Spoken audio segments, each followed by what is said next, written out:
So if you're following social media today, you would have realized that it's going crazy today. It's gone crazy, super crazy. Over a clip of a young boy and the Dalai Lama. It's a cropped video, so people don't know what actually took place there. But with the headline and the description, it does insinuate, because of the cropped format, it does So if you're following social media today, you would have realized that it's going crazy today. It's gone crazy, super crazy. Over a clip of a young boy and the Dalai Lama. It's a cropped video, so people don't know what actually took place there. But with the headline and the description, it does insinuate, because of the cropped format, it does insinuate that something very insidious thing took place. But what actually happened and where that thing happened is very important. Where that happened was in the Dalai Lama's palace, Dalai Lama's temple, in front of hundreds of people. There were hundreds of graduate students there, and the Dalai Lama was giving a talk to them. It took place in the Dalai Lama's temple, where on a daily basis there would be hundreds of people visiting. So in the midst of hundreds of people, the Dalai Lama was giving a talk, and this incident took place. A young boy came up to the Dalai Lama. Well, he asked the Dalai Lama if he could give Dalai Lama a hug, and he said yes, come on. And the Dalai Lama does this all the time with always does that with different people, public figure, common, non-common, everyone. He would tuck the beard, he would touch the nose, he would touch the cheek, he would kiss on the cheek, always playful, joking around. So the same thing happened with this kid. If you know the Dalai Lama's character, you would know this is a very playful character, very playful thing, very jovial thing, fun. Nothing insidious, nothing serious, nothing gross. In any case, this thing took place 2 months ago, in front of hundreds of people, in front of all those media houses which were reporting on this like crazy, day in and day out.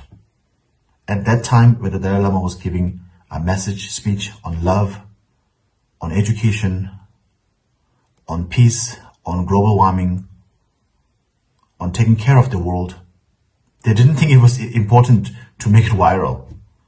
But now, because this is getting TRP, they're making it viral. Anyway, there are a few questions that we need to ask ourselves. There are quite a few questions that we need to ask.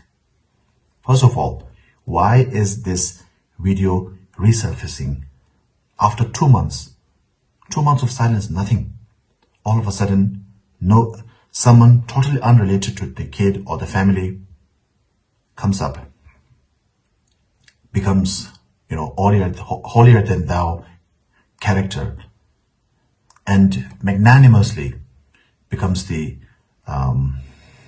supporter, speaks for the kid, speaks for the child abuse, whatever.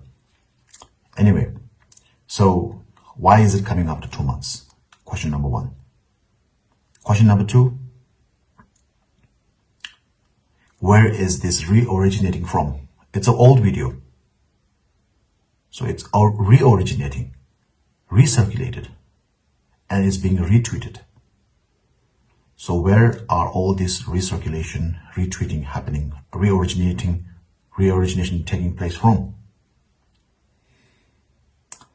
And if you read all the tweets and the retweets, the comments, and open up the profile who is doing those, who is making the comments, who are writing the comments, then you will find that many of them, though the initial conversation starters, those who started the mudsling and the slur against the Dalai Lama, were all new accounts, maybe made 2 months ago, a few days ago, all new.